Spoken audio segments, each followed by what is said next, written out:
둘리는 뭘 타고 내려온 건가요? 빙하를 타고 내려온 건 맞죠. 빙하를 타고 왜냐면 내려와서? 큰 덩어리가 빙하니까 사실은 뭘까요? 걔가? 빙신.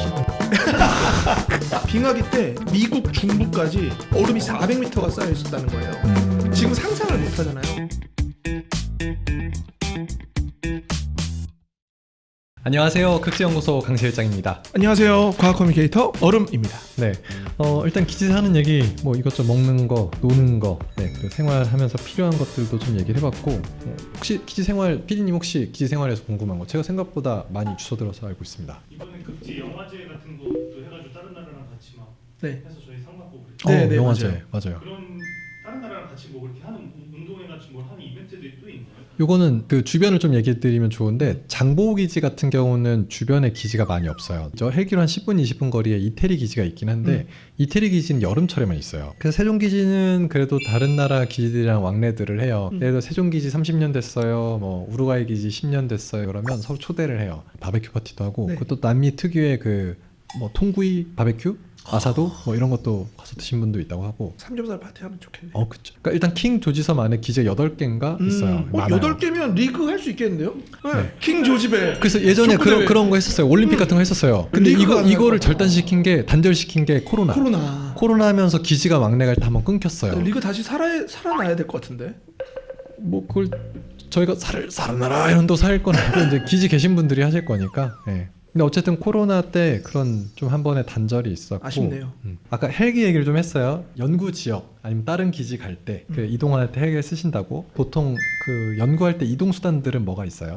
일단은 기본적으로 산맥 넘어갈 때는 당연히 헬기로 가야 되고요. 헬기로, 안 그러면 네. 방법이 없어요. 음. 그다음에 스노우모빌도 가져가요. 오토바이죠. 눈 위에서 탈 수 있는. 네네네. 그리고 설상차도 있어요. 그거 이제 K루트에서 나왔던 설상차. 네. 그 피스텐 분리라고 불리는 설상차도 있고, 그리고 기지 주변에는 아틱 트럭이라고 해가지고 자동차인데 조금 힘이 센 자동차. 그런 것들도 좀 있습니다. 그럼 어쨌든 제일 중요한 헬기 헬기 제일 또는 중요하죠. 그 이제 저는 이제 세종기지 기준으로 하면 배가 되게 중요해요. 조디악이라고 하죠. 고무보트. 요게 사실은 무한정 있지 않잖아요. 서로 다 나 써야 된다고 할 때 그렇죠. 이걸 어떻게 조정해요? 저는 조디악 같은 경우는 못 타봐서 모르겠는데 네, 헬기는 미리 신청을 다 해야 돼요. 네, 그래서 겹치면 그 팀 리더들이 모여가지고 네. 아주 평화적으로 네. 아주 상식적으로 모여서 이제 언제 헬기를 나는 이때 꼭 써야 돼 이런 것들을 논의를 하는 거죠.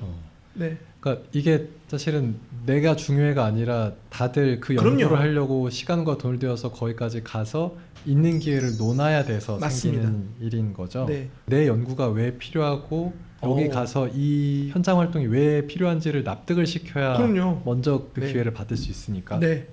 얼음 연구는 왜 중요한가요? 얼음 연구는 당연히 네. 기후 위기 시대가 오잖아요. 네네. 그거를 제일 잘 알 수 있는 과거의 기후 변화를 그게 얼음이에요. 야, 얼음님 지금 저기 기지 계셨으면 헬기 못 탈 수도 있어요. 어플이 안 되나요? 네네. 얼음 관련된 단어들 되게 많이 썼어요. 막 빙하, 네. 빙붕, 빙상, 아까 빙원, 음. 빙자 들어간 말이 엄청 많아요. 그래서 사실 그렇죠. 다 얼음이거든요. 요거 그렇죠. 한번 정리를 또 얼음 박사님이니까 클리어하게 해주고 둘리는 빙하를 타고 내려온 게 맞나요? 반은 맞고 반은 틀리다. 네네. 네, 일단은 정리를 해드리면 빙하 형제들이 있습니다. 그래서 좀 산으로 갈 것 같은데. 네. 아니 빙하 간단하게 문제네. 설명드릴게요. 네. 간단하게 눈이 네. 극지에 내려요. 네. 그래서 녹지 않고 남아 있죠. 네. 그럼 걔네가 쌓일 거잖아요. 네네네. 그러면 걔네가 눌리게 되고 얼음 덩어리가 되겠죠. 네. 그 큰 얼음 덩어리 전체를 다 빙하라고 해요. 그런데 규모에 따라서 네네. 대륙 위에 엄청나게 산처럼 쌓여 있다. 그러면 빙상이라고 합니다. 크면 빙상. 빙상, 큰 덩어리, 네네. 대륙에 있는. 그리고 걔네가 떨어져 나온 거는 빙산이라고 합니다. 빙산이요? 네, 빙산 떨어져 나와서 바다에 떠 있는 거죠. 그럼 빙신은 뭐예요? 빙산. 싸우자. 그리고 바다에서 바닷물이 어는 거, 네. 그거를 바닷물은- 해빙이라고 하죠. 아예 출발이 해네요. 빙이 네, 아니라 해빙. 바다 얼음, 해빙. 그리고 해빙이 둥둥 떠다니는 거, 얘를 유빙이라고 해요. 네, 그리고 아까 전에 빙붕이라고 말씀하셨는데 빙붕은 네네네. 뭐냐면 빙하가 흐르잖아요. 빙하가 흘러서 바다 위에 떠 있는 거예요. 이렇게 떠 있는 얼음 빙하가? 덩어리. 네. 근데 붙어 있어요 아직. 아직 빙하. 걔를 빙붕이라고 합니다. 떨어지면 빙산 되는 거예요? 그렇죠. 빙산이 되는 거죠. 둘리는 뭘 타고 내려온 건가요? 빙하를 타고 내려온 건 맞죠. 빙하를 왜냐면 타고 내려와서? 큰 덩어리가 빙하니까 사실은. 네. 하지만 뭘까요, 걔가? 빙신. 빙산. 빙산 네, 빙산 타고 네, 내려온 빙산 거죠. 타고. 네. 네. 그럼 아까 우리 물범 얘기를 했어요. 조심해야 될 거 물범 앞에 뒤에 바다를 등지고 서면 안 된다. 극지에 생각보다 동물들이 많아요. 어떤 동물들이 있는지 어른님 본 친구들부터 먼저 좀 설명해 주세요. 본 애들 일단 펭귄. 펭귄. 네, 펭귄 있죠. 펭귄도 많아요. 펭귄이 한 5종? 우리 또 펭귄 박사님이 예전에 한번 이거 설명해 주셨으니까 펭귄들이 있고 물범도 있고 물범도 있고 네. 뭐 바다코끼리 바다코끼리 이런 애들도 있죠. 그리고 저는 진짜 멀리서 고래도 봤어요. 고래. 네, 고래도 저도 봤어요. 저 남극 네. 갔을 때 고래 봤어요. 네, 그리고 도둑갈매기. 갈매기, 네, 갈매기 봤고요. 이제 큰 애들은 요렇게 봤고 또 북극에는 큰 애들이 북극곰 그리고 북극여우가 있죠. 작은 애들도 있어요. 풀, 이끼 이런 애들 바닥에 쫙 네네네. 깔려 있죠. 식물들. 이제 극지에 생각보다 되게 많은 생물들이 살고 있고 좀 특별한 쉽게 말하면 추위를 잘 견디던 뭔가 이런 유전적으로 특징을 많이 갖고 있다. 그래서 사실 저희가 하고 있는 연구들 중에서 그런 특징들을 활용한 연구들을 또 하고 있다고 하고 그렇죠. 되게 재미있는 연구들이 많아요. 더건 박사님이랑 얘기했을 때도 뭐 그 아이스크림 얘기도 했고 뭐 많잖아요. 그래서 네. 어쨌든 요 생명체들의 그런 특수한 기능이라고 해야 될까요?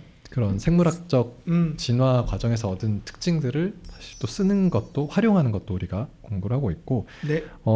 이것도 궁금하다. 남극에서 모기 봤어요? 모기? 남극에서는 못 본 것 같은데요. 남극에서 모기 걱정 안 했어요. 피디님 남극에 모기 있을까요? 없을까요? 있어요? 일단 지금까지는 우리나라 기지에서는 아직 안 나왔어요. 네, 저는 그래서 못 본 우리가 것 같아요. 남극을 연구하는 파트가 여러 개가 있지만 하나는 뭐가 있냐면은 극지 밖에서 극지에 미치는 영향을 인간에 의해서 미친 영향을 보는 그런 연구를 하는 과학자들도 있어요. 남극을 지키기 위해서 사람들의 영향을 최소화하거나 실제 영향을 미치는지 보는 연구도 네. 하고 있고 극지 연구는 자, 왜 해야 할까요? 네. 이제 연구소는 왜 있어야 될까요? 이거 같이 얘기를 하면 좋을 것 같은데. 제 생각에는 답부터 확 드리면 극지에서만 할 수 있는 연구. 네. 거기서만 할 수 있는 연구. 그렇죠. 그거를 위해서 꼭 필요한 거죠. 예를 들면 기후 변화. 제일 영향을 많이 받는 곳이 극지거든요. 기후 변화에. 네네. 그러니까 극지에서 연구를 해야 기후 변화를 잘 이해할 수 있는 거죠. 그리고 극지에서만 사는 생태계. 그리고 또 한 가지 재미있는 게 천문학, 우주 연구. 대기가 깨끗하고 빛도 없잖아요, 많이. 네네. 그래서 우주 연구하기도 굉장히 좋기 때문에 극지만 갖고 있는 어떤 환경을 연구하기도 좋고, 그다음에 극지가 갖고 있는 장점을 이용한 연구를 하기도 좋은 곳이죠. 근데 이제 알겠어. 중요한 거 알겠고 네. 거기서만 할 수 있는 것도 있는 거 알겠어. 근데 안 한다고 무슨 문제가 생기나? 저는 이게 우문이라는 느낌이 드는 게 네. 우린 아직 아는 게 많이 없어요. 우리가 어디서 왔는지도 모르고 우주가 어떻게 생겼는지도 모르고 우리가 언제까지 인류 문명을 이룩할 수 있는지도 모르고 네네. 그렇기 때문에 이런 인간의 호기심이나 아니면 우리의 기원을 찾는 연구는 반드시 해야 된다고 보거든요. 그게 제일 잘 맞는 곳이 바로 극지 연구죠. 근데 우리가 이제 네. 대중의 세금으로 운영되는 곳이다 보니까 네. 그들 입장에서는 지금 당장 채소값을 떨어뜨려 주는데 도움을 주는 건가? 아니면 뭐 우리나라가 반도체 하나 더 팔아서 네. 나라 돈을 버는데 도움을 주는 건가? 사실 조금 먼 산 얘기 그래요? 느낌이 있는 거죠. 그래서 저는 이제 기후변화라는 테마 자체가 그걸 좀 가깝게 느낄 수 있을 만한 포인트라고 생각해서 네. 기후변화 얘기를 많이 하게 되는 것 같아요. 지지난 편이었나요? 김병훈 박사님이랑 남극의 얼음 움직이는 얘기 좀 그렇죠. 했잖아요. 그거 움직여서 쏘와 뭐 어쩌라고 할 수 있지만 방파제를 높여야 되고 그게 사실 이제 먹고 사는 문제랑 이제 관련이 되는 거죠. 내 돈이 나가는 거니까. 그렇죠. 우리가 미래 나갈 돈을 좀 줄일 수 있다라는 게 이제 우리가 연구한 이유 중에 하나라고 저는 얘기하고 싶어요. 네. 그게 이제 기후 변화로 인한 비용들인 거죠. 그렇죠. 네. 실제로 네. 제가 전공한 것 중에 그린란드 눈에서 네. 납 농도를 측정해가지고 그거를 사회 문제로 맞아요. 제기한 사람이 있거든요. 납이 정신에 엄청난 영향을 줘요. 뇌에 치명적인 독성 물질이거든요. 네. 그린란드 눈에서 납이 농도가 높아졌다는 거는 전 지구의 대기가 오염됐다고 해석을 했어요. 네. 그러니까 극지 연구를 통해서 우리 실생활에 우리의 건강을 해치는 거를 우리가 제거할 수 있었죠. 그래서 지금 기름이 우리가 무연 휘발유 쓰잖아요. 그 과학자의 노력으로 네. 더 이상 휘발유에 납을 안 넣고 지금 무연 휘발유를 쓰는 거예요. 그것도 있잖아요. 그 남극 오존 오존을, 그것도 그쵸. 사실은 그 냉매가스 써서 구멍 난다는 거 어쨌든 남극에서 그걸 본 거잖아요. 맞아요. 보고 이거 쓰면은 구멍 넓어지면 뭐 피부암이나 어쨌든 그렇죠. 질환 생기니까 쓰지 마라고 얘기한 맞습니다. 그런 어쨌든 문제를 인식하는 포인트로서도 이미 극지연구가 쓰임이 있었다. 그렇죠. 근데 실제로 우리가 극지가 기후 변화 제일 민감하다 뭐 빨리 일어난다 얘기는 하는데 그게 현장 가면 그 체감이 돼요. 어떠세요? 체감이 돼요. 돼요? 왜냐면 얘기 들은 것보다 더 따뜻해요. 실제로 듣던 것보다. 듣던 것보다 실제 폴라 앰플리피케이션이라는 현상이 있어요. 극지 강화 현상. 똑같은 변화가 극지에서는 훨씬 더 크게 나타나요. 그러니까 예를 들면 지구 온도가 평균 온도가 1도 올라간다. 네. 극지는 만 10도 막 이렇게 되는 거예요. 10도는 좀 너무 아니에요. 그게 그래프로 네. 실제로 그래요. 북극 같은 경우에는. 그래서 폴라 앰플리피케이션이라는 현상이 실제로 있고 네네. 그렇기 때문에 극지에서 훨씬 더 크게 작용하는 거죠. 24년도에 아라온이 북극 갔을 때 오징어를 봤대요. 원래 오징어를 전년도에도 카메라로 보긴 봤었대요. 근데 이번에는 새끼를 유생이라고 그러잖아요. 오징어 유생을 잡았대요. 근데 사실 새끼가 있다라는 건 이제 그 근처에 나왔다는 얘기겠죠. 그렇죠. 기후 변화 때문에 북극이 좀 따뜻해져서 아래쪽에 살던 애들이 좀 더 살기 좋은 올라가는 곳으로 올라갔다라고 할 수 있는. 자리를 옮겨서 사는 거 아니냐 생각하는데 그럼 거기 환경이 변하니까 생태계가 변하니까 거기에 살던 애들이 다 죽을 수도 있고요. 그리고 극지에 사는 애들이 조금 약해요. 그래서 애들이 위로 올라가면 아마 극지에 사는 친구들은 멸종할 수 있다는 얘기들이 많이 있어요. 안타깝습니다. 네. 네. 그러면 진짜로 극지에 있는 얼음은 없어질까요, 얼음님? 저는 언젠가는 없어질 거라고 생각이 돼요. 빙하기 때 미국 중부까지 얼음이 400m가 쌓여 있었다는 거예요. 지금 상상을 못 하잖아요. 그것처럼 티핑 포인트를 넘기고 점점 따뜻해지면 미래는 어떻게 변할지 모르죠. 저는 다 녹을 수도 있다고 생각해요. 가까운 미래는 아니겠지만 먼 미래는 무슨 일이 일어날지는 아직 모르는 거죠. 어쨌든 우리 이런 연구들을 해요. 생물 연구도 하고 얼음 연구도 하고. 네, 극정호소는. 얼음님은 실제로 이제 빙하 연구를 하려고 남극 가셨으니까 네. 남극에서 연구하려면 뭘 준비해야 돼요? 오, 좀 질문이 좀 어려운데요. 극지과학에 대해서 약간 관심이 생겼어. 이런 분들한테 어떻게 연구하는지를 좀 도와주면 좋겠다 싶어서. 극지연구소에서 운영하는 프로그램들 있잖아요. 학연 이렇게 뭐랄까 학교랑 같이 하는 프로그램. 산에 네.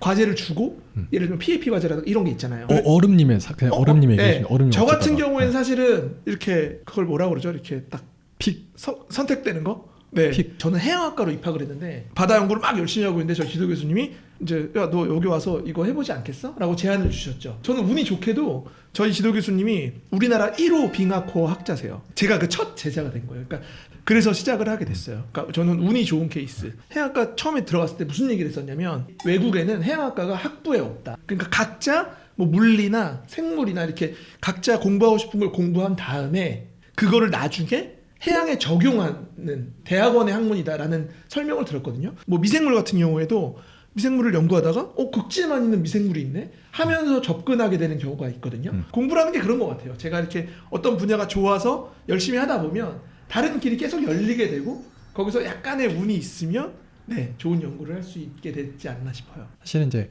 과학을 하다 보면은 여기를 타겟해서 여기서부터 난 해야지라고 시작하는 사람도 있긴 하겠지만 있긴 있죠. 아닌 경우가 더 많을 거예요. 아닌 경우가 저는 현업에서는 훨씬 더 많았던 것 같아요. 저 같은 경우에는 이제 빙하 연구를 하니까 제가 만약에 좋은 연구 주제가 있으면 비단 우리나라뿐만 아니고 해외에도 컨택을 할 수가 있어요. 저도 그 과거를 연구하고 싶어가지고 우리나라에 없는 빙하예요.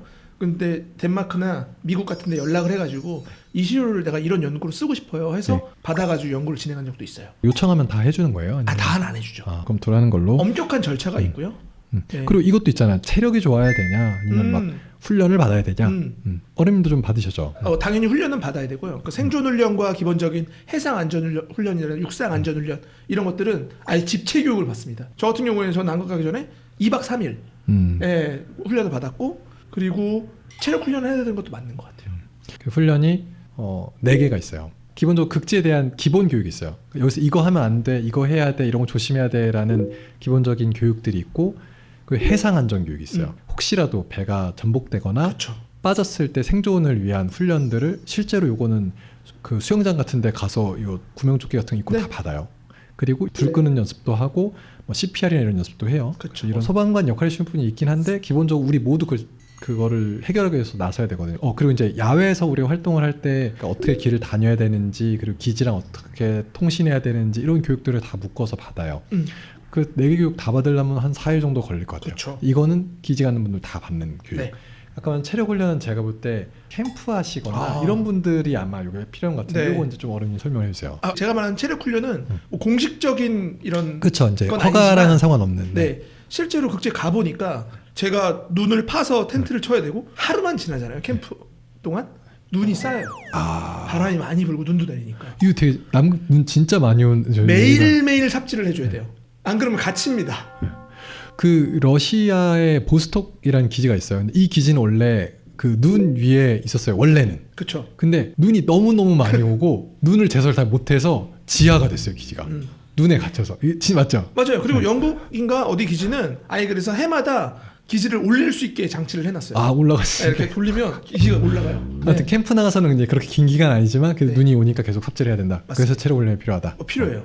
지질 조사 같은 거 할 때도 네. 계속 얼음 위를 걸어 다녀야 되거든요. 무거운 아. 장비를 메고. 그 운석 주는 팀도 네, 그렇다고 네. 했어요. 예. 그래서 하늘을 기본적인 보는 체력이 안 되면 음. 거의 뭐 연구에 도움이 어렵다. 되기 힘듭니다. 필수적인 것들은 당연히 받아야 되고 그렇죠. 이제 본인이 예를 들어 야외 활동이 맞는 팀이라면은 그게 뭐 빙하든 운석이든 체력 훈련도 하셔야 된다. 필수입니다. 이것도 좀 궁금해요. 관측한 숫자나 이런 데이터로 얻는 것도 있지만 실제 실물을 가져와야 되는 것도 있잖아요. 얼음님 이제 얼음 가져오셔야 그쵸. 되고 뭐 운석팀 운석 가져와야 되고 네. 이거 어떻게 가져와요? 사실 화물로 보내는 수밖에 없는 것 같아요. 제가 볼 때. 화물로? 네. 어. 근데 이제 두 가지 방법이 있죠. 아라오노의 아. 창고에 넣어서 갖고 오거나 그럼 얼음은 저기 네. 냉동 창고로 넣어서 네. 얼음을 위한 전용 냉동 창고가 있죠. 네네. 네. 급할 때는 비행기를 이용해서 오는 방법. 얼음을 뭐 약간 냉동 그럴 수 설비해가지고 비행기로 해서 네. 한국까지 오는 거예요. 근데 그렇게 하기에는 너무 돈이 많이 들어서 음. 네, 보통은 전자의 방법을 택합니다. 전 물고기 얘기를 들었어요. 남극에서도 물고기 얘기가 살아요. 그래서 물고기를 잡아서 그 박사님의 목표는 이 물고기를 한국까지 가져와서 가져오긴 해요. 지금도. 네. 요걸 한국에서 번식까지 시켜서 우와. 여기서 이제 계속 연구를 할 수 있게. 이게 사실은 더 장기적으로는 좋으니 지속 가능하니까. 일단 설비까지는 만들었어요. 쉽게 운영할 수 있는 그 일종의 수조 같은 거는 구비하셨고 데려와서 여기서 사는 것까지도 들었는데 와. 번식이 쉽지 않나 봐요. 그러니까 새끼를 낳았다가 이제 잘 안 된 것까지 제가 들었는데 이런 식으로 이제 물고기도 이제 아라온에 실어서 온다고 했고 어쨌든 연구하는 입장에서는 시료를 실제로 가져와야 뭔가 분석을 하거나 그렇죠. 국내에서 할 수 있는 연구들이 있어서 네. 네. 남극이나 북극을 연구한다는 것 자체가 가는 것도 일이긴 한데 가서 무언가 행위를 하는 것도 일, 그렇죠. 남극에서도 기지 밖으로 나가는 것도 일, 나가서 뭔가 하는 것도 일 해서 그걸 다시 한국으로 가져오는 것도 다 일인 것 같아요. 네. 이렇게까지 하면서 연구를 하는 매력 같은 게 있을까요? 그럼요. 네. 전 사실 그 남극 연구를 하기 전에 태평양에 나가본 적이 있거든요. 적도 가까운 쪽에서 한 적이 있는데 그런 미지의 세계, 그러니까 심해도 굉장히 미지의 세계잖아요. 그것처럼 네. 극지도 마찬가지고요.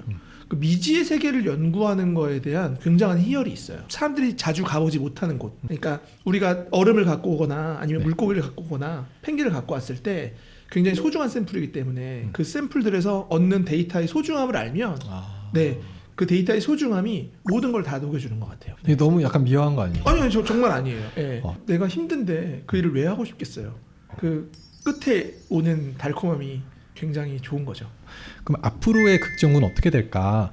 왜냐하면 기술들이 되게 좋아졌잖아요. 인공위성이나 사실은 뭐 센서류도 그렇고 통신 기술, 뭐 AI 그냥 막연하게 그리면 사실 실제로 극지에 가지 않고도 네. 많은 걸 할 수 있게 될 것 같은데 네. 뭐 원격으로나 우리가 진짜로 연구 선진국으로 갈 수 있는 길이 열리지 않았나 싶어요. 우리나라처럼 IT가 발달하고 인공지능 사실 우리나라도 굉장히 연구를 활발하게 하고 있잖아요. 우리가 극지 연구에 뭐 아주 선진국이 아닐 때 그런 다른 나라들에서는 연구를 진행했잖아요. 그리고 나서 우리가 극지 연구에 뛰어들고 다른 나라들이 했던 선행 연구들을 보면서 따라가는 거죠. 그런데 이런 AI나 인공위성이나 이런 네. 미래 기술들이 있으면 네. 그런 격차를 점점 더 좁힐 수 있는 계기가 될 것 같아요. 미래는 이런 AI나 인공위성이나 이런 기술들을 우리가 더 잘 이용할 수 있고, 네, 우리가 전 세계를 주도할 수도 있는 거죠. 근데 확실한 거는 네. 꼭 가야 되는 연구가 있어요. 네. 근데 만약에 안 가고도 할 수 있으면 인공위성이나 이런 거는 안 가도 되잖아요. 네. 그러면 네, 그거는 그거대로 또 잘할 수 있고 또 직접 가야 되는 연구의 비중을 높일 수 있죠. 뭐 이런 거죠. 사실 얼음님도 출장 예전에 이제 출장 가셨던 게 얼음 팔러, 그러니까 빙하 코어 그쵸. 팔러 가신 거잖아요. 그게 이제 예를 들어 로봇으로 팔 수 있어. 오. 로봇. 여기서 조정을 할 수 있어. 네. 화면을 보면서. 우주에서 갑자기 로봇 퓨 해서 내가 원하는 지점 떨어져. 그래서 걔가 빙하 파줘. 그 빙하 위성으로 올려주고 위성에서 한국으로 보내줘. 그럼 되는 거 아니에요? 너무 좋아요. 네. 공상과학은 여기까지 하겠습니다. 아마 이제 이 방송이 올라갈 때 2025년 될 거예요. 극지연구소가 어떻게 나아가야 될지 고민하면서 네. 한번 정리해 설명하면 좋겠다 해서 오늘 시간을 마련했고요. 혹시 얼음님 더 하실 말씀 있습니까? 제가 준비한 질문은 여기까지입니다. 네, 제가 극지연구소 유튜브를 다 봤어요. 그걸 정말 최근에 봤어요? 최근에 봤어요. 섭외 처음에 저희 고정 패널 한다고 얘기할 때 보고 오셨던 거 그러니까 같은데. 다 이렇게 전부 다 네. 한 번에 싹 한번 훑은 네네. 거죠. 어. 네. 하여튼 공부를 해오셨다. 네, 네. 보니까 극지연구소가 유튜브나 이렇게 홍보를 하는 데 있어서 정말 본심이 느껴졌어요. 그러니까 거기에 진심이고 2025년도 극지연구소가 네. 더 번창하고 네. 그 사람들에게 극지연구의 어떤 중요함이나 그런 것들을 잘 알려줬으면 좋겠다. 네. 이렇게 말씀드리고 싶어요. 여러분들도 한번 네, 극지연구소 유튜브 한번 쫙 정주행해 보시기를 바라겠습니다. 네. 아유 감사합니다. 네. 그래서 극정호소 강 실장이 계속 진행할 수 있기를 화이팅! 네, 개인적으로는 조금 음. 바라면서 얼음님은 잘 모르겠습니다. 얼음님과 계속 같이 할지는 좀 저도 고민을 좀 해보겠습니다. 네. 올해 포부요? 25년 포부. 저의 바람은 제가 어딘가 전화했을 때 안녕하세요 저 극지연구소 강 실장입니다라고 하면 극지연구소요? 라고 하지 않았으면 좋겠다. 아, 뭐 국제연구소요 이거? 네, 극지연구소 요거 하지 않았으면 좋겠습니다. 아직도 그렇구나. 나랑 같이 안 하면 힘들걸? 하여튼 얼음님도 오늘 네. 감사하고 극지하면서 올해 또 잘 시작해 보도록 해요. 앞에 카메라 봐주시고 하나 둘 셋 극지. 그 재밌는 통계가 있어요. 납을 휘발유에 넣어서 네. 전 세계 인구 네. IQ가 네. 800만 포인트인가 떨어졌다는 800만 포인트? 전 세계인이 뇌에 영향을 받아서 네. IQ가 떨어졌다는 거죠. 아. 근데 그거를 숫자로 이렇게 강조해서 표현한 미국 사람이 있어요. 그럼 원래 저 더 똑똑할 수 있었는데. 그렇죠. 근데 그거를 극지에서 밝혀냈기 때문에 우리가 실제로 IQ가 원래 더 떨어질 뻔했는데. 그렇죠. 얼음님은 혹시 납 휘발유 쓰기 전에 태어나셨어요? 쓴 다음에 태어나셨어요? 우리나라에서는 88년도인가 네. 기준으로 이제 줄이기 시작했거든요. 아. 그 전에 태어났죠. 그럼 납 휘발유 영향을 조금 받으셨구나. 받았죠. 그렇군요. 무슨 말이 하고 싶은 거야? 아닙니다. 네.